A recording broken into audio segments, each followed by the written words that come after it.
Hello student, welcome back to another video of Mathnist. आज शायद number system का last class है, ठीक है। नंबर सिस्टम आज ही खत्म हो जाएगा and this is the most important class of this chapter. आज हम सीखेंगे how to put √2, √3, √5, √6, √7, √8 and so on, -√2, -√3, -√5, -√6, √6, -√7 and so on the number line.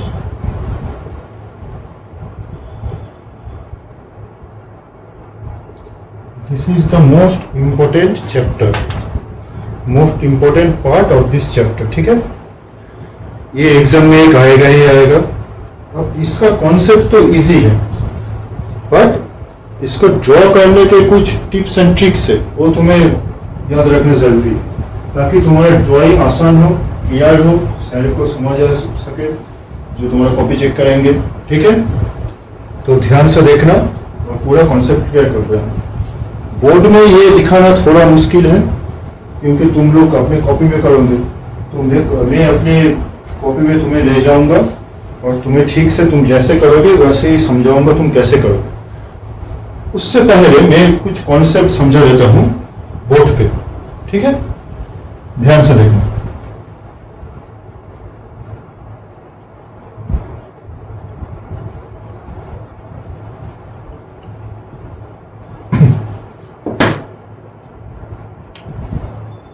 देखो, हमें क्या पता है √1 का वैल्यू कितना है 1, √4 का वैल्यू कितना है 2, √9 का वैल्यू कितना है 3। तो √1 और √4, 1 और 4 के बीच में कौन कौन से नंबर है 2 एंड 3। तो √2 एंड √3 ये दोनों पॉइंट कहां पे होंगे 1 एंड 2 के बीच में। सीधी बात, क्लियर है। This is easy concept. √1 is equal to 1, √4 is equal to 2, तो 1 एंड 4 के बीच में आता है 2 एंड 3। तो √2 and √3 will lie between 1 and 2। Similarly √4 equal to 2, √9 equal to 3, तो 4 और 9 के बीच में कौन कौन से नंबर है √5, √6, √7, √8। ये सब कहाँ आएंगे 2 से 3 के बीच में। सिमिलरली अगर तुम √16 ले लो, √16 इक्वल टू 4, 9 और 16 के बीच में क्या क्या है √10, √11, √12, √13, √14, √15। इतना सारा नंबर √3 से 4 के बीच में आएगा। अब कॉन्सेप्ट सेम है, ऐसे ही चलता जाएगा। सिमिलरली माइनस की तरफ भी सेम है। अगर तुम बस माइनस लिख दो आगे, देखो -√1 इक्वल टू -1, -√4 इक्वल टू -2। सो -√3 और -√2 और -√3 इनके बीच में आएंगे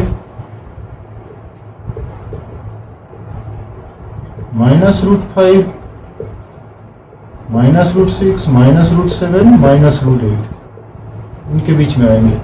माइनस की तरफ अलग से समझने का कोई जरूरत नहीं है, तुम जो प्लस की तरफ समझोगे, मतलब 0 से राइट की तरफ नंबर लाइन पे, वही सेम कॉन्सेप्ट बस 0 से लेफ्ट की तरफ नंबर लाइन पे, ठीक है।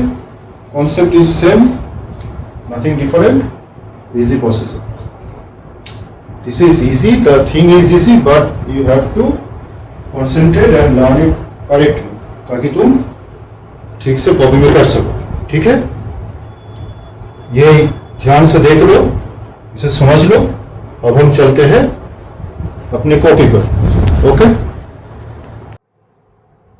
तो आ गए हैं हम अपनी कॉपी पर। अब ध्यान से देखना, मैं पेन से कर रहा हूं ताकि तुम्हें ठीक से समझ आए, ठीक है। तुम लोग पेंसिल से करना, okay, got it. Let's start. तो पहले हमें एक नंबर लाइन खींच लेना है, ऐसे एक सीधा नंबर लाइन खींच लेना, अब ध्यान देना, स्केल मत उठाना। हर एक 2 सेंटीमीटर के गैप पे एक पॉइंट लेना। पहले मिडिल वाला पॉइंट ले लो। हमने 14 तक खींचा है तो हम 7 पे ले रहे हैं। फिर 2 सेंटीमीटर का गैप देना। अबे 2 सेंटीमीटर का क्यों गैप है मैं तुम्हें बोलूँगा। ऐसे एक एक पॉइंट मार्क कर लेना। 7 के बाद 9, 10, फिर 11, ठीक है, फिर 13, इधर भी ले लेना 2, 5 पे, यहाँ पे 3 पे, यहाँ पे 1 पे, ठीक है। अब ये पॉइंट मैंने क्यों लिया देखो, यहाँ पे तुम्हें नंबर लाइन के ऊपर जितने सारे पॉइंट है वो मार्क करना है। कौन कौन से पॉइंट है? 0, 1, 2, -1, -2, ऐसा तुम जहाँ भी तुम्हारा दिल करे वहाँ पे लेना। यहाँ पे मैंने जैसे यहाँ पे 0 ले लिया, यहाँ पे ले लिया 1। थोड़ा अगर इधर उधर हो रहा है तो ये स्टैंड के लिए कैमरा ठीक से नहीं बैठा है, इसलिए मुझे थोड़ी ऊपर से करना पड़ रहा है। I guess you guys can understand. तो ऐसे पॉइंट ले लेना। अब ये 2 सेंटीमीटर का गैप मैंने क्यों लिया? क्योंकि इससे तुम्हारा जो ड्राइंग है, जो तुम पुट करोगे, जो तुम ड्रॉ करोगे, वो कॉन्सिस्टेंट नहीं होगा। वो अच्छे से समझ आएगा टीचर को, देखने में अच्छा होगा, ठीक है।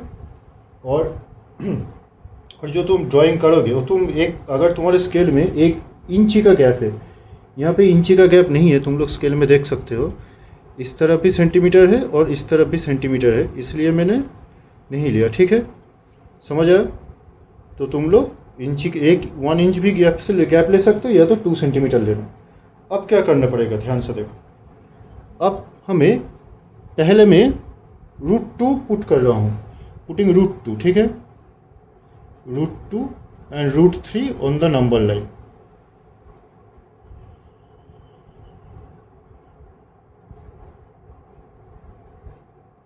ठीक है, तो √2 ड्रॉ करने के लिए मैंने क्या बोला था, 1 एंड 2 के बीच में होगा। अभी मैंने बोला 1 एंड 2 के बीच में होगा, तो हमें इस पॉइंट को हमने मार्क कर लिया O, ये 0 है, और ये 1 को हमने मार्क कर लिया A।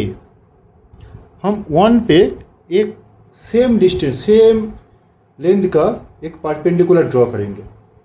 अब परपेंडिकुलर ड्रॉ करेंगे तो परपेंडिकुलर कैसे ड्रॉ करेंगे हम? विदाउट एनीथिंग, यानी प्रोटेक्टर और एनीथिंग, कॉम्पास, उतना करने की ज़रूरत नहीं है। इसके लिए तुम ध्यान से देखो, ये जो सेंटीमीटर का लाइन है, ये जो 8 सेंटीमीटर का जो बड़ा सा लाइन है, थोड़ा बड़ा दिख रहा है शायद रियली, किसी भी 1 सेंटीमीटर के लाइन को तुम इस लाइन के ऊपर ठीक से बिठा देना, ठीक है, एकदम स्ट्रेट, ताकि पूरा उसके ऊपर आ जाए। तो ये स्केल पूरा इस लाइन के ऊपर परपेंडिकुलर आ गया। फिर से देखो, इस लाइन को जो भी है, जो किसी भी 1 सेंटीमीटर के लाइन को इस लाइन के ऊपर पूरा बिठा देना, ताकि दोनों ओवरलैप कर जाए। फिर ये स्केल पूरा इसके ऊपर पूरा ठीक से आ जाएगा, पूरा परपेंडिकुलर होगा। इसके लिए हमें प्रोटेक्टर और कॉम्पास किसी की ज़रूरत नहीं है। अब हम सेम डिस्टेंस, मतलब 2 सेंटीमीटर का एक परपेंडिकुलर ड्रॉ करेंगे। देखो, 8 से शुरू किया है, 8 से 6 तक, 8 से 6 तक हमने एक परपेंडिकुलर ड्रॉ कर लिया, ठीक है। इसको हम नाम देते हैं B। Okay, now join OB।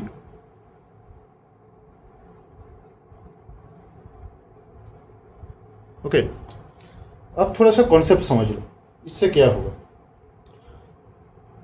OB से क्या होगा, ठीक से देखो। अब ये परपेंडिकुलर है, ट्रायंगल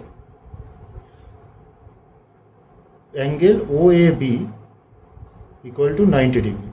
ओके, अगर थोड़ा हिल रहा है थोड़ा एडजस्ट कर लेना, क्योंकि मैं जिस टेबल पे है वहाँ पे ही लिख रहा हूँ, इसलिए थोड़ा सा सेक हो रहा है, फिर भी मैं कोशिश करता हूँ ताकि सेक ना हो। अब देखो, तो triangle OAB is a right angle triangle. Triangle OAB is a right angle triangle।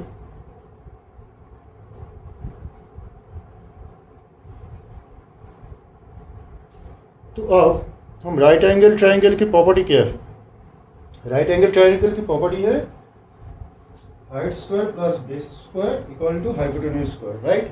Height square plus base square equal to hypotenuse square. तो हम क्या लिख सकते हैं, बोलो। तो हम लिख सकते हैं हाइट कितना है A B square equal A B square plus base कितना है O A square equal to hypotenuse O B square.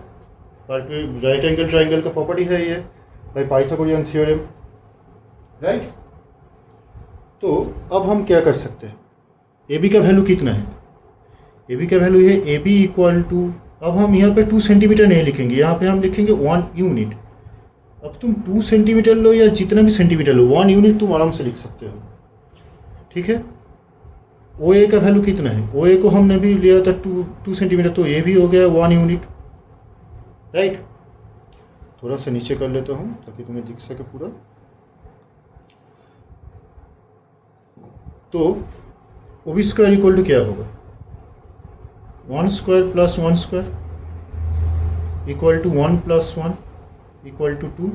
So O B equal to √2 unit. तो ओ बी का वैल्यू कितना आया, ओ बी का वैल्यू आया √2।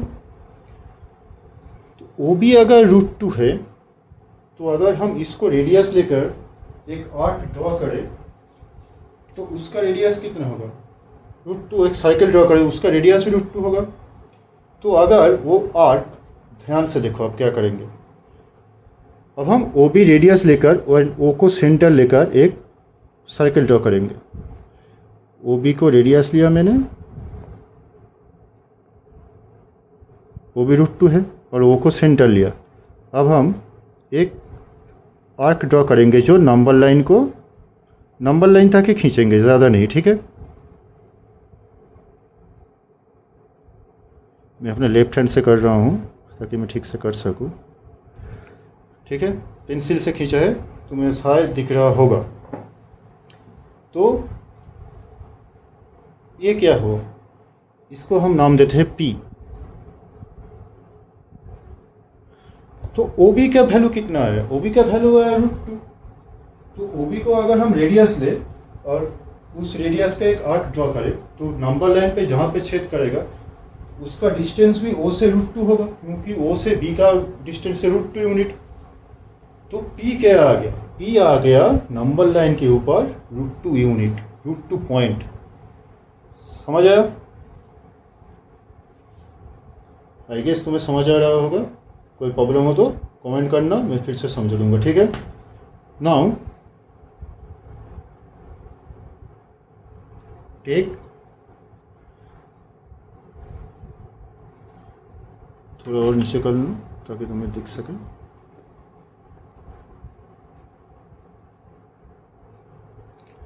OB as radius and center O।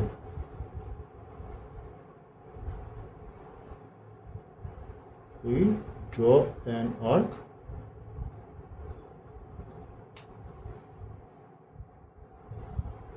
which touches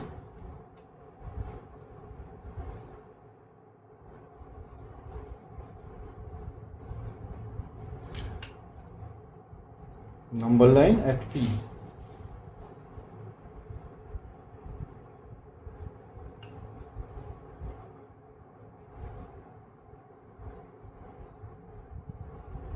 so P represent, ये hand writing थोड़ा गलत हो रहा है, मैं तुम्हें ठीक से लिख के दे दूँगा, ठीक है। Which touches number line at P। So P represent √2 point on number line.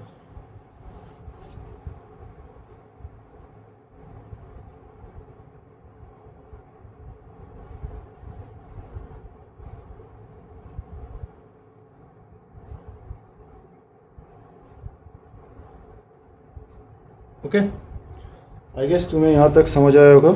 ठीक से देखो मैंने क्या किया, पूरा एक बार देखो।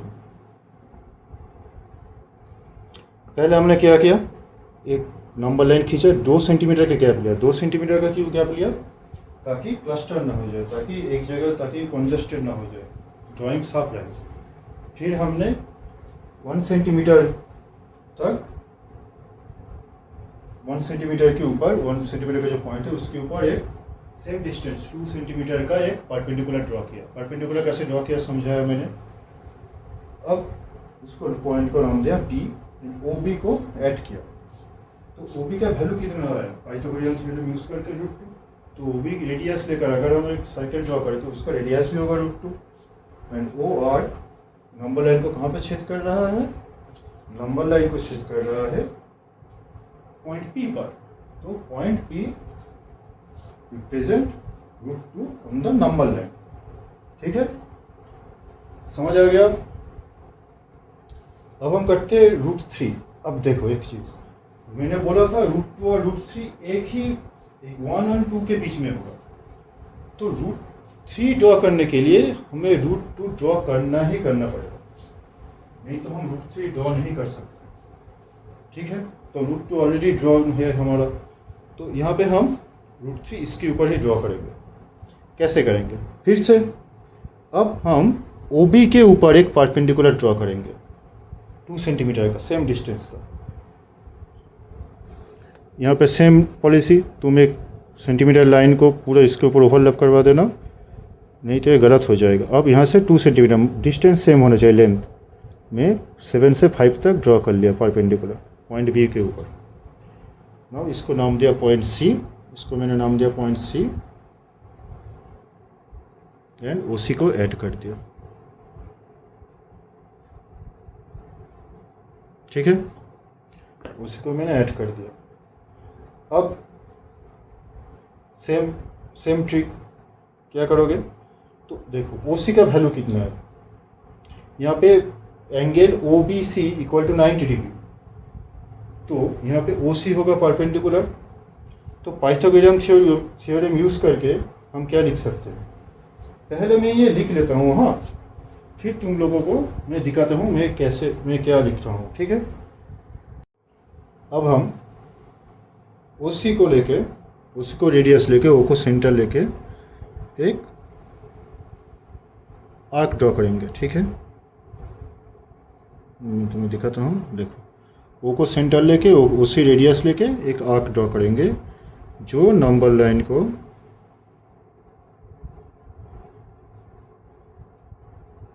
कहाँ पे छेद करा, पॉइंट Q पर। इसको हम नाम देंगे पॉइंट Q, इसको हम नाम देंगे पॉइंट Q। ठीक है, अब तुम कैलकुलेशन देख लो। Here OBC equal to 90 degree, so from Pythagorean theorem we can write OC square equal to OB square plus BC square. OB का वैल्यू है √2 square equal to 1 square, sorry थोड़ा वहाँ पे थोड़ा कट हो गया था। √2 का होल स्क्वायर होता है 2 plus 1, so OC square equal to 3, so OC equal to √3, so Q represent √3 on the number line. ठीक है, आई गेस यहाँ तक तुम्हें क्लियर समझ आ गया होगा। ओके, अपने ड्राइंग के साथ ये तुम कॉपी कर ले सकते हो, या तो ये राइटिंग या तो तुम्हारे बुक में भी होगा। ठीक है, अब हम सीखेंगे √5, √6, √7, √8। ओके, अब हम पेज के दूसरी तरफ चले आए। तो √5, √6, √7, √8 इसके लिए भी हमें सेम एक नंबर लाइन ड्रॉ कर लेना पड़ेगा। पहले नंबर लाइन ड्रॉ कर लो, सेम 2 सेंटीमीटर का गैप पे एक पॉइंट ले लो।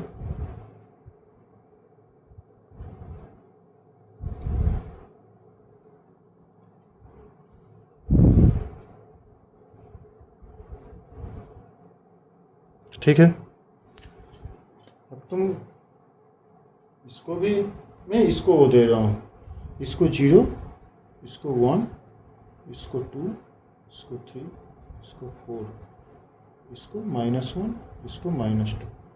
यहाँ पे तुम किसको क्या बोल रहे हो उससे कोई मतलब नहीं है, तुम राइट पे ले रहे हो या लेफ्ट पे, उससे कोई मतलब नहीं है। ठीक है, अब हम क्या ड्रॉ करेंगे, इसको, इस पॉइंट को मैं ले रहा हूँ O, इस पॉइंट को मैं ले रहा हूँ A, इस पॉइंट को क्यों, मैं 2 को, मैं फिर से बोलूँगा, मैंने क्या बोला था, मैंने बोला था कि √2, √3 1 से 2 के बीच में आता है, बट √5, √6, √7, √8 आता है 2 से 3 के बीच में, इसलिए हमें परपेंडिकुलर 2 पे ड्रॉ करना पड़ेगा। ठीक है, तो परपेंडिकुलर 2 पे ड्रॉ करना पड़ेगा, तो क्या होगा, ड्रॉ कर लेते हैं।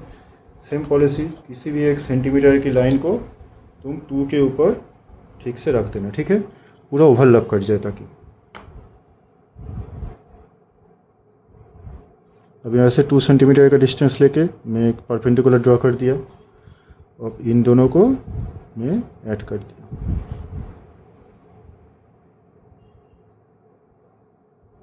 ऐड करने का तरीका मैं तुम्हें दिखाऊंगा।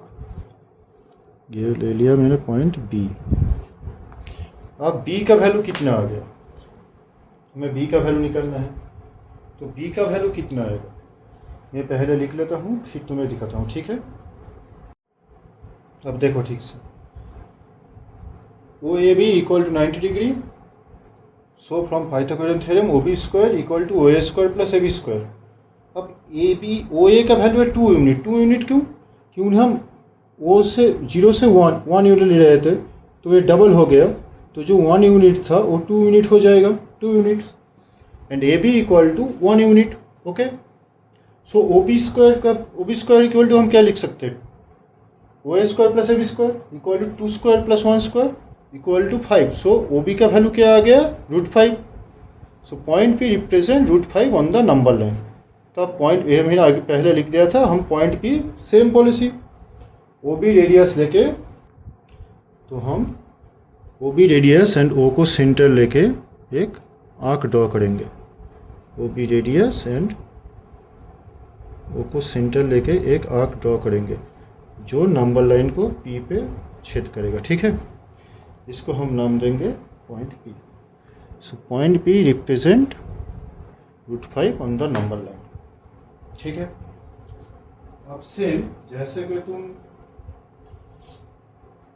√3 ड्रॉ करने के लिए √2 ड्रॉ करना ज़रूरी है, वैसे √6, √7, √8 ड्रॉ करने के लिए उसका आगे वाला ड्रॉ करना ज़रूरी है। इसलिए √6 के पहले √5, इसके ऊपर √6 होगा। इसके ऊपर √6 कैसे होगा, सेम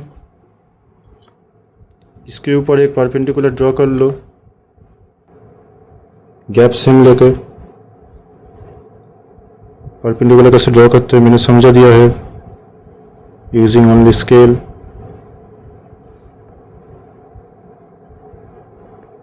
ठीक है,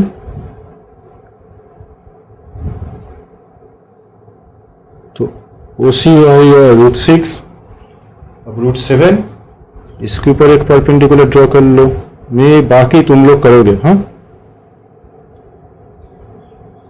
तो इसके ऊपर, इसे हम स्पाइरल भी कहते हैं, डी तक इसका नाम दिया डी। अब √8, 5, 6, 7, 8 और एक आएगा, इसके ऊपर हम एक स्पाइरल फिर से एक परपेंडिकुलर ड्रॉ कर लिया, इसको हम नाम देंगे ई, ठीक है। डिस्टेंस सेम होगा सबका 1 यूनिट। तो ओ सी आएगा √6, ओ डी आएगा √7, ओ ई आएगा √8। अब इस सबका रेडियस लेके अगर तुम आर्क बनाओ नंबर लाइन पे, तो 2 से 3 के बीच में छेद करेगा। पी क्यू आर एस नाम दे देना, ये हो जाएगा √5, √6, √7, √8 point on the number line. अब सेम चीज देखो, अगर हम √2 नंबर लाइन पे ड्रॉ -√2 ड्रॉ करना चाहते हैं, तो हमें क्या करना पड़ेगा, बस हमें लेफ्ट साइड पे ड्रॉ करना पड़ेगा। जैसे कि इसके ऊपर, यहाँ पे हमने इसके ऊपर हमने एक 2 सेंटीमीटर का ले लिया। तुम एक ड्राइंग में मत करना, मैं बस दिखा रहा हूं। अब ये सेम है, देखो डिस्टेंस का भी नेगेटिव नहीं होता, लेंथ। तो इसको अगर हम इसको हम नाम दे रहे ओ एम, तो ओ एम का लेंथ होगा 1 यूनिट, एम एन का लेंथ होगा 1 यूनिट एंड ओ एन होगा √2 यूनिट। सेम तुम अगर इसका रेडियस लेके यहाँ पे ड्रॉ कर दो, तो ये पॉइंट हो जाएगा -√2 ऑन द नंबर लाइन, ठीक है। समझ आ गया, ठीक। राइट में जैसे किया वैसे ही लेफ्ट में बस माइनस लिख देना पॉइंट के आगे, और कुछ नहीं है, ठीक है। आई होप यहाँ तक समझ आ गया। अगर कोई दिक्कत है तो कमेंट करना, मुझे बोलना, मैं फिर से तुम्हें समझा दूंगा। और नेक्स्ट क्लास हम करेंगे तुम्हारे एग्जाम या सिलेबस के हिसाब से algebraic expression, algebraic identities, factorisation जिसमें है, फैक्टराइजेशन है, आइडेंटिटी से, फॉर्मूला से, ये सब। ठीक है, मिलते हैं फिर नेक्स्ट क्लास में। तब तक चैनल को सब्सक्राइब कर देना, वीडियो को लाइक एंड शेयर कर देना, अगर किसी को प्रॉब्लम हुआ तो कमेंट करना। ठीक है, तब तक के लिए टेक केयर, स्टडी हार्ड।